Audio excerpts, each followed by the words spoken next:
Ǹjẹ́ a tún kú dédé àsìkò yìí níbi yòówù kẹ́ẹ̀tì láǹfààní látún ti máa darapọ̀ mọ́ wa lórí ìkànnì Arólé Bàbá 1010 TV 2 níbi tá a ti mú ròyìn wá lájà ọba alẹ̀ bí nǹkan bá ṣe ń lọ káàkiri orígun mẹ́rẹ̀ẹ̀rin àgbáláyé ṣe bójú tẹ̀ fún òwà ojú náà ní fọ́ etí tẹ̀ fi gbọ́wọ́ etí náà ní di láṣẹ lọ́wọ́ Elédùmarè. Ìròyìn fún ti àsìkò yìí ó náà láṣẹ bẹ́ẹ̀ tá a gbálẹ̀ gbòde tá a tún mú wá sójú mọ́ máwòrán àti ti ìgbẹ́ǹtẹ̀jẹ́ olólùfẹ́ wa lórí ìkànnì aláyọ̀ tí àjọ wà yìí nígbà tó orúkọ oníròyìn tí ò yí padà àyànfẹ́ Elédùmarè ló kọ tèmi ń jẹ́ ẹ já wo kókó tí ń bẹ nínú ìròyìn ṣáájú ẹ̀kúnrẹ́rẹ́ rẹ̀ báyìí. Èmi ò fẹ́ gbẹ́ òṣèlú APC sílẹ̀ rárá o, ṣùgbọ́n àtúnṣe nínú ẹgbẹ́ òṣèlú ọ̀hún ó ní mò ń wá tí mo sì ń béèrè fún. Nasiru El-Rufai ló sọ èyí di mímọ̀. Adé ti gún tẹ́lẹ̀ kádé tó sọ pé òun ò tún gún mọ́ báyìí. Peter Obi ní òun kò tako ìfọwọ́sowọ́pọ̀ ẹgbẹ́ òṣèlú oríṣiríṣi láti yẹ àgámọ́ Tinubu nídìí tó bá dínú ètò ìdìbò ọdún 2027 tẹ́lẹ̀ ló ti sọ. Peter Obi ló ti sọ èyí di mímọ̀ padà. Ẹ ṣọ́ra yín gidigidi o, ẹ jìnnà sí àbá gbígbé ilé-ẹjọ́ ṣẹ̀ríà kalẹ̀ ní ìpínlẹ̀ Ògùn. Gómìnà ìpínlẹ̀ Ògùn Dàpọ̀ Abíọ́dún wọn ló ṣe ìkìlọ̀ náà. Ààrẹ Tinubu kó yọ̀ǹda Nnamdi Kanu sílẹ̀. Ẹgbẹ́ Afẹ́nifẹ́re náà rawọ́ ẹ̀bẹ̀ sí ààrẹ Bọ́lá Ahmed Tinubu. Kò dín ní ènìyàn mẹ́rin tán farapa nígbà tí ẹ̀mí ẹnìkan bá ìṣẹ̀lẹ̀ burúkú náà lọ látàrí ilé alájà méjì tó wó lulẹ̀ ní ìpínlẹ̀ Èkó. Àwọn agbófinró ṣe ìkọlù sáwọn ènìyàn tán jí ọ̀kadà tó ti ń tún tà fáwọn Boko Haram ní ìpínlẹ̀ Niger àti ìpínlẹ̀ Kaduna. Ní ìpínlẹ̀ Enugu ọwọ́ tẹ arákùnrin tó gé ìyàwó rẹ̀ lọ́rùn ọwọ́ sọnù dànù lórí ẹ̀sùn ìwà àgbèrè tó fi kan arábìnrin ọ̀hún. Ìròyìn náà rèé lẹ́kùnrẹ́rẹ́ báyìí. Èmi ò fẹ́ gbẹ́ òṣèlú APC sílẹ̀ rárá o, ṣùgbọ́n àtúnṣe sí ẹgbẹ́ òṣèlú ọ̀hún ó ní mò ń béèrè fún tí mo sì ti ń wá. Nasiru El-Rufai ló sọ èyí di mímọ̀. Gómìnà tẹ́lẹ̀ ní ìpínlẹ̀ Kaduna Nasiru El-Rufai ló ti lọ́gbọ́n ọ̀rọ̀ bẹ́ẹ̀ tó sì ti pariwo ọ̀rọ̀ síta lórí awuyewuye ọ̀rọ̀ tó ń lọ káàkiri orílẹ̀-èdè Nàìjíríà wípé gómìnà tẹ́lẹ̀ ọ̀hún ó ní ó ti fi ẹgbẹ́ òṣèlú APC sílẹ̀ tó sì ti lọ pàdé àpòpọ̀ pẹ̀lú àwọn ẹgbẹ́ òṣèlú mìíràn, ṣùgbọ́n ní àná òde yìí tí ń ṣe ọjọ́ 28 nínú oṣù kìíní ọdún tá a wọ̀ yìí, ibẹ̀ ni gómìnà tẹ́lẹ̀ ọ̀hún El-Rufai ló ti sísọ lójú eégún ọ̀rọ̀ náà níbi ètò ìró ìjọba àwa ara wa lágbára tó lọ́jọ́ méjì tó wáyé ní olúlulẹ̀ yìí tí ń ṣe Àbújá, níbi tí El-Rufai tó ti sísọ lójú eégún ọ̀rọ̀ wípé kì í ṣe pé òun fi ẹgbẹ́ òṣèlú APC sílẹ̀ ó ní rárá òun sì wà nínú ẹgbẹ́ òṣèlú APC, ṣùgbọ́n tí òun pè fún tóun sì ń jà fún nínú ẹgbẹ́ òṣèlú ọ̀hún ó ní àtúnṣe tó lámìlaka sí ẹgbẹ́ òṣèlú APC. Ó ní ẹgbẹ́ òṣèlú náà kò fi ààyè ìjọba àwarawa sílẹ̀ nínú ẹgbẹ́ òṣèlú APC ọ̀hún. Ó ní àwọn aláìmọ̀kan tí wọn ò sì fẹ́ mọ̀ ó ní wọ́n ń darí ẹgbẹ́ òṣèlú APC ọ̀hún. Ó ní àwọn adarí tí wọn ò bá ti yan adarí rere tí wọn ò sì kájú òṣùwọ̀n kò yẹ kí wọ́n máa ṣáájú nínú ẹgbẹ́ ọ̀hún. Ó ní gbogbo tó ń pè fún ní tí ó sì dàbí pé níṣe ni òun fa wàhálà lẹ́sẹ̀ àbí pòun fi ẹgbẹ́ òṣèlú APC sílẹ̀ nígbà tí El-Rufai tó rọ gbogbo ẹgbẹ́ alátakò tó jẹ́ ti alátakò ẹgbẹ́ òṣèlú APC pé mo rọ̀ yín pé ẹ ṣera yín lóṣùṣọwọ̀ kẹ ẹ ṣera yín lọ́kàn bó bá dínú ètò ìdìbò tọdún 2027 sí ipò ààrẹ orílẹ̀-èdè Nàìjíríà kẹ ẹ fi ìṣọ̀kan yín lẹ́gbẹ́ òṣèlú APC kúrò lórí àlééfà. Àmọ́ ṣá o, níṣe ni iléeṣẹ́ ààrẹ ni wọ́n ti fi ohùn lédè padà sí Nasiru El-Rufai ní àtẹ̀rẹ́ni tó jẹ́ olùdámọ̀ràn pàtàkì fún ààrẹ Bọ́lá Ahmed Tinubu lórí ìbánisọ̀rọ̀ gbogbogbò èyún Daniel Biwala, níbi tó ti fi ẹ̀sùn kan Nasiru El-Rufai gómìnà tẹ́lẹ̀ ọ̀hún wípé ǹjọ́ yẹ ká bá rú ọ̀rọ̀ báyìí lẹ́nu yín ni bàbá tẹ̀sí jẹ́ ẹ̀gbọ́n fún wa nínú ètò òṣèlú yìí. Ó ní tó bá ṣe wípé ẹ wà nínú ètò ìjọba tó ń bẹ lóde lọ́wọ́ yìí èyí tí ààrẹ Bọ́lá Ahmed Tinubu tó ń ṣe adarí rẹ̀, ó ní mo mọ̀ pé ń tẹ́ ń sọ jáde lẹ́nu yìí kọ́ ni ẹ yóò máa sọ oníṣùgbọ́n o gbogbo tó wù kẹ́ lè dán lára àti tó wù kẹ́ lè ṣe níṣẹ́ lẹ́gbẹ́ òṣèlú APC náà tún padà bọ̀ sípò ààrẹ lọ́dún 2027 bó tilẹ̀ jẹ́ wípé àwọn tó jẹ́ elétò tó ṣe àpèjẹ ọ̀hún lórí bí wọ́n ṣe bẹ́ẹ̀ ró ìjọba àwa ara wa lágbára sí i ní orílẹ̀-èdè Nàìjíríà nínú èyí tí wọ́n ti ṣe ní àlàyé nínú àwọn ènìyàn tí wọ́n ṣe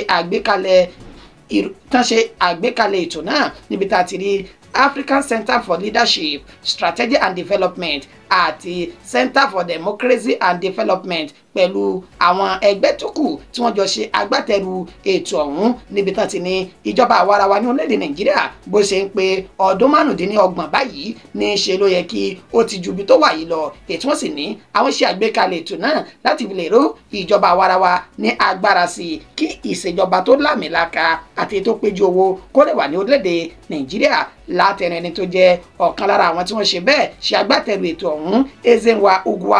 Ugwawu ibi tó ti ṣe ní àlàyé wípé bí ètò ìṣèjọba orílẹ̀-èdè Nàìjíríà ṣe ń lọ yìí kò tẹ́ àwọn lọ́rùn bẹ́ẹ̀ ni kò dùn máwọn nínú rárá bẹ́ẹ̀ ló ṣe ní àlàyé wípé ìṣèjọba tó ń bẹ lóde yìí níṣe ni ó ti ní ọwọ́ kan jà mọ́ nínú níbi tó ti rọ gbogbo ẹgbẹ́ òṣèlú alátakò ẹ ṣera yín lóṣùṣù ọwọ́ kẹ ẹ ṣera yín lọ́kàn kẹ ẹ lè tako ìṣèjọba tó ń bẹ ní òde yìí bẹ́ẹ̀ náà ló tún rọ àwọn elétò ìdìbò tá a mọ̀ sí INEC wípé ẹ mọ̀ gba àlàáfíà láàyè nínú ètò ìṣèjọba àwarawa kẹ ẹ yé ṣe mọ̀dàrú àti màgòmágó nínú ètò ìdìbò tí ó máa wáyé ní orílẹ̀-èdè Nàìjíríà ó ṣe èyí ní àlàyé níbi tó ti ní ó sì yẹ kí òfin kan o èyí tí yóò múlẹ̀ wípé gbogbo ẹni tó bá ti ṣe àbòsí àbí tó ṣe màgòmágó nínú ètò ìdìbò níṣe ni ká máa fi ìyà òfin kan máa fi jẹ èyí yóò tún máa jẹ́ ẹ̀kọ́ fún àwọn ènìyàn ní inú òṣèlú tí ìjọba àwarawa tí ó tún fi tẹ̀síwájú sí democracy òní wọ́n ń fọn rere ọ̀rọ̀ náà.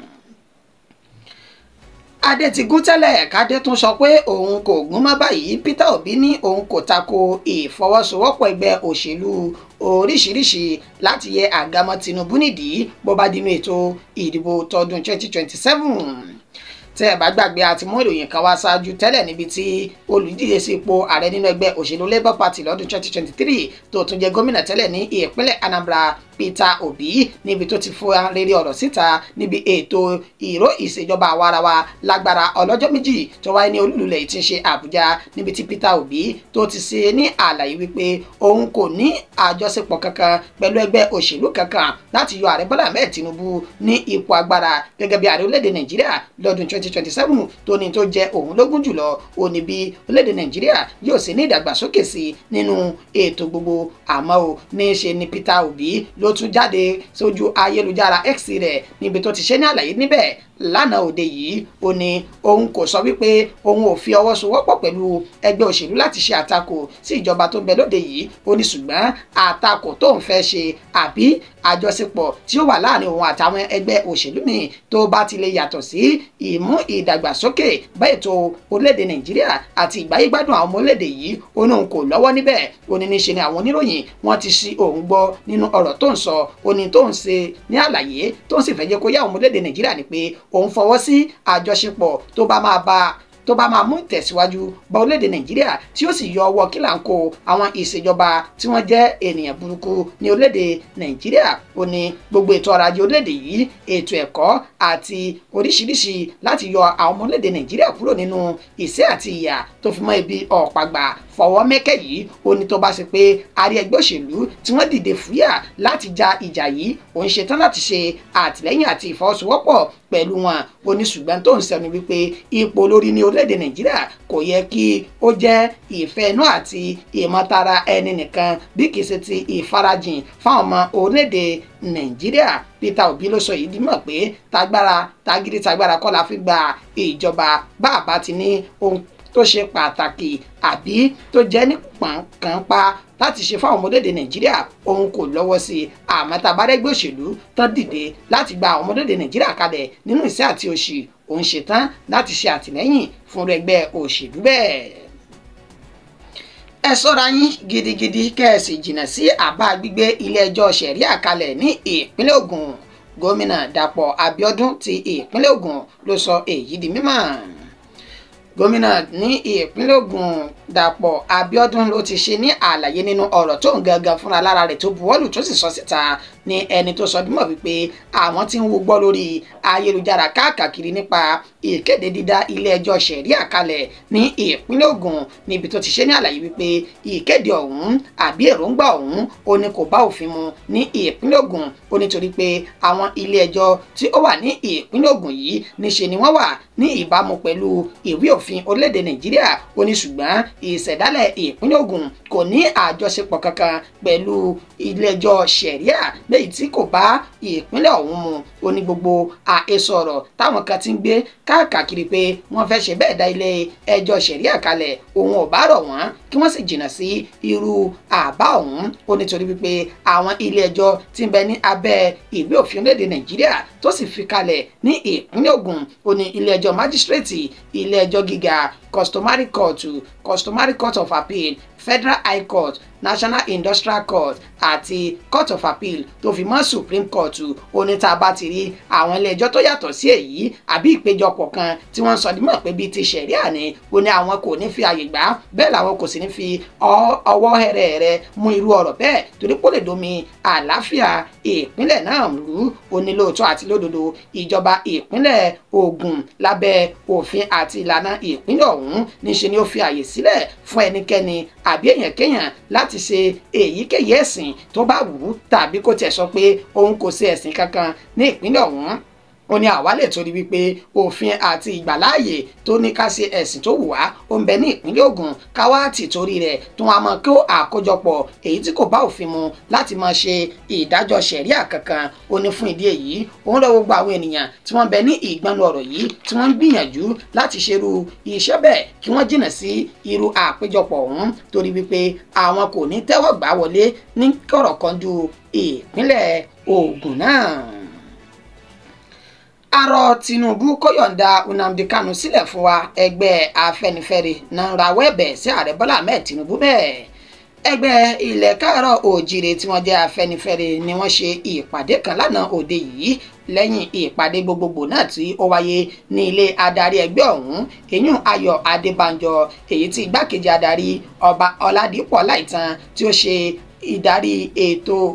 ìpàdé ọ̀hún lánàá òde yìí ibẹ̀ náà ti sọ di mímọ̀ wípé ààrẹ Bọ́lá Ahmed Tinubu ẹ dákun ẹ dábọ̀ Your Excellency sà àròyìn ẹ bá wa yọ̀ǹda Nnamdi Kanu kúrò ní àhámọ́ àwọn ọ̀tẹlẹ̀múyẹ́ èyí tó ti wà láti ọdún 2021 nígbà tí wọ́n ń ṣe ní àlàyé wípé àtìmọ́lé tí Nnamdi Kanu wà yìí ó ní kò bá òfin mu rárá ní orílẹ̀-èdè Nàìjíríà torí wípé wọ́n ti ń fi ìjọmọnìyàn rẹ̀ wọ́n ti fi ń dùn pẹ̀lú bá ṣe ń gbé lọ sí ilé ẹjọ́ tí wọ́n sì tún rí ìdájọ́ òdodo tí wọ́n sì tún pààrà ilé ẹjọ́ ní gbogbo gbà ṣùgbọ́n tí ìjọba tí wọn kò rí ojútùú sí ìgbẹ́jọ́ ọ̀hún ó ní kò sẹ́ni tí ó mọ̀ báyìí kódà gan ẹni tó jẹ́ oyúnnú àti àṣẹ ìdíwí ó ní wọ́n mọ̀ wípé ètò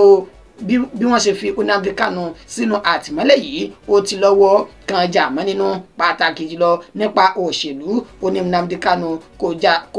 ó ní Nnamdi Kanu kò ṣẹ̀ sí òfin kankan bó bá sì wá ṣẹ̀ sí òfin ṣe ni ó yẹ kí wọ́n ti yanjú ọ̀rọ̀ rẹ̀ ní ilé ẹjọ́ ó ní fún ìdí èyí ẹ dákun ẹ dábọ̀ àrò ààrẹ Bọ́lá Ahmed Tinubu kan bá wa yọ̀ǹda Nnamdi Kanu kúrò ní àtìmọ́lé kí àlàáfìá tó péye kó tún lè máa jọba ní gbogbo ilẹ̀ Ìgbò ó ní ẹ jẹ́ ká wòye sí rẹ̀ látìgbà tí Nnamdi Kanu ti wà ní àtìmọ́lé àwọn àjọ ọ̀tẹlẹ̀múyẹ́ ọ̀hún ó ní kò ti sí àlàáfíà ní kọ̀rọ̀kọ́ndù ilẹ̀ Ìgbò náà kí àlàáfíà tó péye wá lè jọba à ń rawọ́ ẹ̀bẹ̀ sí ààrẹ Bọ́lá Ahmed Tinubu bákan náà ní ẹgbẹ́ ọ̀hún wọ́n tún mẹ́nu lé ọ̀rọ̀ ètò ààbò orílẹ̀-èdè Nàìjíríà nílẹ̀ tí wọ́n ní ó nílò àtúnṣe àti ìtanijí ní wàràǹsísà lórí bí ètò ààbò ilẹ̀ yìí bó ti ṣe bẹ́ẹ̀ bó ti ṣe mẹ́ẹ̀ pátápátá báyìí ẹgbẹ́ Afẹ́nifẹ́re náà rọ ààrẹ Bọ́lá Ahmed Tinubu láti bójú rere wo àwọn àlàkalẹ̀ ọ̀rọ̀ tí wọ́n sọ yìí. Kò dín ní ènìyàn mẹ́rin tí wọ́n fi ara pa nígbà tí ẹ̀mí ẹnìkan tó bẹ́ẹ̀ tó bá ìṣẹ̀lẹ̀ náà lọ látàrí ìjàmbá ilé alájà méjì tó wó lulẹ̀ ní ìpínlẹ̀ Èkó. Ilé alájà méjì kan tí ó wà ní kíkọ́ lọ́wọ́ báyìí ó ní ó ṣe bẹ́ẹ̀ tó dàwó ní ìpínlẹ̀ Èkó gẹ́gẹ́ bí àlàyé àjọ tó ń rí sí ìṣẹ̀lẹ̀ pàjáwìrì lẹ́kọ̀ọ́ yìí èyí ń Lagos State Emergency Management Agency LASMA àwọn náà fi ìdí ìròyìn náà náà fi múlẹ̀ wípé ilé alájà méjì èyí tí wọ́n ń kọ́ lọ́wọ́ ní agbègbè Northern Vulture Estate Chevron ní ìpínlẹ̀ Èkó ọ̀hún ó ní ìṣẹ̀lẹ̀ burúkú náà ti wáyé lánàá òde yìí níbi tán ti ní lásìkò táwọn òṣìṣẹ́ ń ṣiṣẹ́ lọ́wọ́ ní inú ilé alájà méjì náà òun ló ṣe bẹ́ẹ̀ tó dàwó lulẹ̀ níbi tí wọ́n ní àwọn mẹ́rin náà fi ara pa yamayama tí ẹ̀mí ẹnìkan tó sì ṣe bẹ́ẹ̀ bá ìṣẹ̀lẹ̀ burúkú ọ̀hún lọ níbi tán ní àwọn mẹ́rẹ̀ẹ̀rin náà ti ń bẹ ní ilé ìwòsàn tán gba ìtọ́jú lọ́wọ́ báyìí wọ́n ní lásìkò tí ìṣẹ̀lẹ̀ burúkú ọ̀hún ṣẹlẹ̀ àwọn kò tí ì lè sọ pàtó ohun tó fa ìdàwó ilé alájà méjì náà ṣùgbọ́n tán ni wọ́n ti ṣe bẹ́ẹ̀ ṣe àwọn ètò tó tọ́ àti ètò yẹ láti pinwọ́ wíwo irúlé ọ̀hún padà àti pé àwọn tán farapa ń bẹ̀ wọ́n ti ń bẹ ní ilé ìwòsàn nígbà tẹ́ẹ̀mí ẹnìkan tó bá ìṣẹ̀lẹ̀ burúkú ọ̀hún lọ. Àwọn agbófinró ni wọ́n ṣe ìkọlù sáwọn ènìyàn tán jí ọ̀kadà ọlọ́kadà gbé tán wá ń tún tà fáwọn ikọ̀ Boko Haram ní ìpínlẹ̀ Niger àti ìpínlẹ̀ Kaduna. Nínú àlàyé ẹni tó jẹ́ olùrànwọ́ fún ọ̀gá àgbà ọlọ́pàá nílẹ̀ yìí ti Zone 7 ní olúlu èyí tí ń ṣe Àbújá èyún Bennett Igwe èyí tó ṣe ní àná òde yìí lásìkò tí ń bá àwọn oníròyìn sọ̀rọ̀ l'Àbújá ibẹ̀ ló ti sọ dímọ̀ wípé pẹ̀lú iṣẹ́ takuntakun táwọn agbófinró èyí tí wọ́n ṣe wọ́n fi páńpẹ́ òfin mọ́ àwọn mẹ́ta ní ìjọba ìbílẹ̀ Suleja ní ìpínlẹ̀ Niger níbi tí ọwọ́ ti ba àwọn ènìyàn tí wọ́n dárúkọ ìyún Samsudeen Yunusa ẹni 30 ọdún, Zaharadeen Zaidu ẹni ọdún 25 àti Mustapha Haruna ẹni ọdún 22 lẹ́ni tí wọ́n sọ dímọ̀ wípé wọ́n ń jí ọ̀kadà ọlọ́kadà gbà tí wọ́n sì tún máa tún ta fún ikọ̀ àwọn agbésùmọ̀mí nínú ìtàn tí ní ikọ̀ Boko Haram wọ́n jẹ́ ọ̀kan gbòógì lára àwọn ènìyàn tí wọ́n ń ta ọ̀kadà ọ̀hún fún lásìkò tán ṣe ìkọlù sí ibùbá àwọn oníṣẹ́ láabi yìí wọ́n ní ọ̀kadà tí kò dín ní 22 òní wọ́n bá níbẹ̀ àti ọ̀pọ̀lọpọ̀ kọ́kọ́rọ́ master key èyí tí ó wà ní tó wà ní ọwọ́ àwọn ènìyàn náà tó fi mọ́ fóònù èyí tí ó jẹ́ ọlọ́pọ̀ yanturu tán sọ dímọ̀ wípé àwọn oníṣẹ́ láabi náà ò ní wọ́n jí kó nígbà tán fi ọ̀rọ̀ wá àwọn oníṣẹ́ láabi ọ̀hún lẹ́nu wò ẹni tí orúkọ rẹ̀ ń jẹ́ Samsudeen Yunusa yìí ẹni 30 ọdún ó sọ dímọ̀ pé òun lòún jẹ́ ògbóǹtarìgì tó máa ń wọ àárín ìlú lọ tóun yóò sì gba ọ̀kadà ọlọ́kadà tóun yóò jí kúrò ní ọwọ́ rẹ̀ nígbà tí Zaharadeen tó jẹ́ mẹkáníìkì èyún àtún ọ̀kadà wọn ṣe tó ṣe wípé òun yóò tún ọ̀kadà ọ̀hún ṣe èyí tó bá ní ìṣòro kan àbí báwọn yóò ṣe tún pa aláró padà táwọn tó ní ọ̀kadà ọ̀hún wọn ò fi ní dàmà ṣùgbọ́n tó jẹ́ pé Mustapha Haruna ẹni ọdún 22 yìí ó ní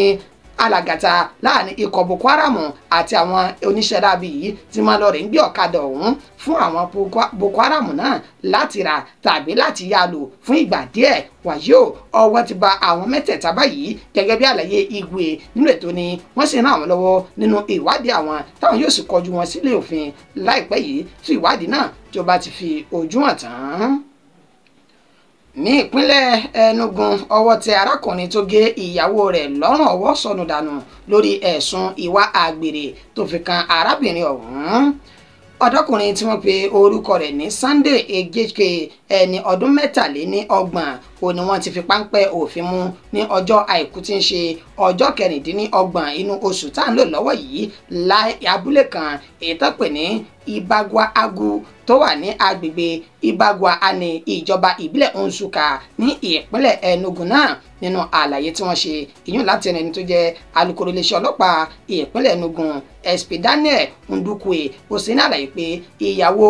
ọ̀dọ́kùnrin ọ̀hún tí orúkọ tẹ̀ ń jẹ́ Chinonso Echege ó ní ó ṣe bẹ́ẹ̀ tó fi àdá aláàmù tí ń kọ mọ̀nàmọ́ná tó fi gé ní ọrùn ọwọ́ sọnù lẹ́yìn tó fi ẹ̀sùn kan ìyàwó rẹ̀ pé ó ní ìfẹ́ ìkọ̀kọ̀ tó sì fi ọ̀bẹ yìí jẹ òun níṣu kó tó di pé ọ̀rọ̀ ọ̀hún ó di nàǹtó láàrin àwọn méjèèjì nínú èyí tí alukoro ni wọ́n ti fi páńpẹ́ òfin mú lẹ́yìn tí àwọn olùgbé agbègbè náà tán pariwo ọ̀rọ̀ náà síta tó sì ti wà ní àtìmọ́lé wọn bá àdá burúkú ọ̀hún tó fi ṣiṣẹ́ ìlàbí náà ní ọwọ́ rẹ̀ ṣùgbọ́n tán ni ó wà ní àtìmọ́lé báyìí táwọn sì ń ṣe ìgbésẹ̀ lórí bí ó ṣe tètè lọ kọjú sí ilé ẹjọ́ láti gba ìdájọ́ òdodo lórí ìwà burúkú èyí tó wù nípa bó ṣe ṣe bẹ́ẹ̀ gé arábìnrin ìyàwó rẹ̀ tó fi gé ní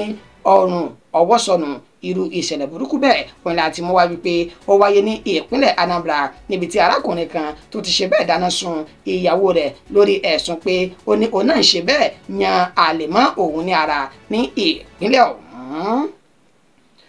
ṣé Yorùbá ló ní kì í dùn kó pọ̀ ṣókí báyìí òun náà ní ọbẹ̀ oge mọ́dẹ̀mọ́gẹ̀ fìlà ò gbọ́dọ̀ kọjá ìpéǹpéjú tó bá ti ṣe bẹ́ẹ̀ tó ju bẹ̀ lọ wọ́n á máa bi ni léèrè pé baba sí ò sí nǹkan lára ẹ̀ ni Elédùmarè kò ní jẹ́ kí nǹkan ṣe wá àwa náà láàmọ̀ ṣe bẹ́ẹ̀ táwọn ṣe nǹkan mèremère láṣẹ lọ́wọ́ Elédùmarè títí di ìgbà tá a tún padà máa fún wa ní ìròyìn míì lórí ìkànnì tí a jọ wà yìí ẹ̀já gbà láfíà láàyè láwùjọ tá a bá wà àìsí àlàáfíà oníbí ìdàrúdàpọ̀ kéré ó tóbi àbí ọmọ níwọ̀nba kò ní yọ ọ̀dọ̀ ẹnìkankan wa o torí ibi tí ìṣẹ̀lẹ̀ burúkú náà bá ti ṣẹlẹ̀ àwọn ènìyàn bẹ̀ náà máa mọ bí ọ̀rọ̀ náà ṣe rí títí dìgbà tá a tún máa pàdé orúkọ mi ò ní yí padà àyànfẹ́ Elédùmarè lèmi jẹ́ ó dàbọ̀ fún tásìkò yìí.